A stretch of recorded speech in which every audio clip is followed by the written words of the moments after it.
You want to settle down, right? You want to have a partner that will love you forever. You want to build a family with someone. Come, let me tell you something. Before you do that, I want you to know these 5 things I'm about to tell you.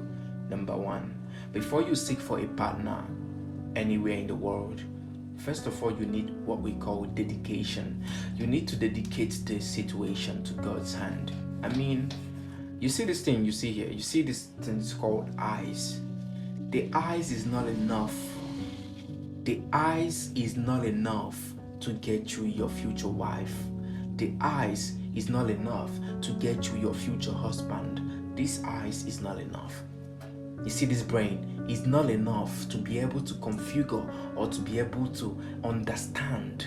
So it's not enough. This is why you involve God in your plans. You need to ask God, please help me, provide for me the right one. You might love someone so much, your emotion, your heart will keep banging on the person. Oh, I love this person so much, I cannot live without this person. But this is not the person God destined you to be with. So this is why you need to always seek God's presence concerning your relationship, concerning your new family. Okay? When you hand everything to God's plan, it helps everything to flow right.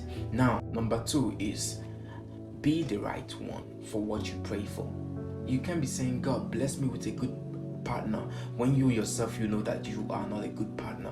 When you know yourself that you have anger issue. When you know that you yourself, you are always lying. When you know yourself, you have some characters that can put the person into depression. So check yourself, are you the right one? And if you're not, try to be. Does not mean you are not worthy to be the right one. You are, but you still need to work on yourself if you still have some faults. Number 3 is you have to create a new world in your world. You have to create a new world in your world. What do I mean creating a new world in your world? Now, this is whereby everything have boundaries. Everything has boundaries. When you have that special one you have been praying for, you know that you are no longer alone. You know that the journey is not just for you. Meaning, you don't just do what makes you happy because it makes you happy. You think for 2, you don't think for 1. So, when you want to go to a party, first of all, what does this party has to do with my life? What impact does it has to do with my life? Why am I going to the party? Okay, my friend is having a birthday party. I'm supposed to be there, right? Okay, how does it affect my relationship with my wife or with my spouse? If it does, chicken out, I'm off. But if it doesn't, okay, I'll go. You take permission from your partner or you go with your partner. With this attitude, you are trying to involve your life with your second self. You are involving your life with your second self. So when you involve your life in your second self, it helps you to improve your life. Now, number 4 is always pray together. Always pray together. You cannot be one when you both are scattered. Let's say you wake up in the morning, you take your phone, you press your phone. She takes her phone, she presses her phone, or he takes his phone and press. It doesn't work that way. The both of you, the first thing you do when you wake up in the morning, you tap your partner and say, baby, wake up, let's pray. You need to dedicate both selves to God's hands.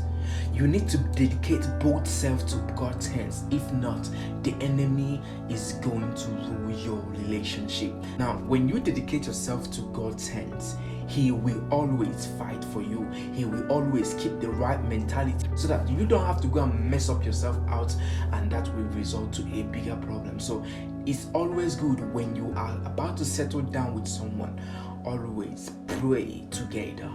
Number 5, and this is where it gets more interesting, build together. You need to build something together.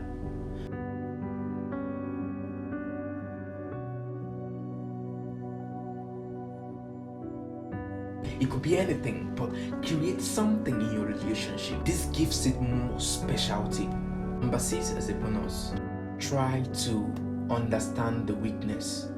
When you understand the weakness, you prevent it. Now, what is the weakness? This is where women fall. I'm sorry to every beautiful woman if this word offends you, but this is the truth. So most of you will be in a serious relationship and you will still share number like network.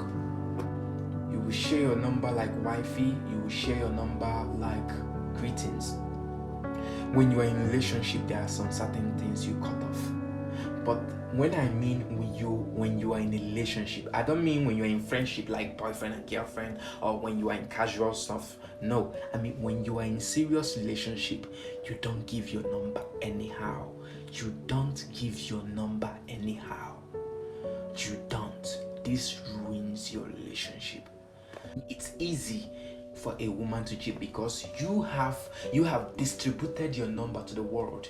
Like Chief will call you hello, Gaban will call you hello, Mr. will call you hello, Mike will call you, Emmanuel will call you, whoever will call you, they are calling you. You don't need to think. You are, in fact, you are an asset. They will call you, pew, hello.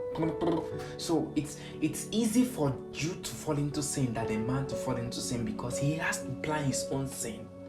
He has to plan his own sin. While you don't have to plan your sin. Your sin comes to you. Your sin tempts you. So you don't have to plan. So when you give your number to people, when you are in serious relationship and you give your number to people, you are not only creating way for the enemy to come in, you are putting yourself in serious temptation that you will rarely or hardly run.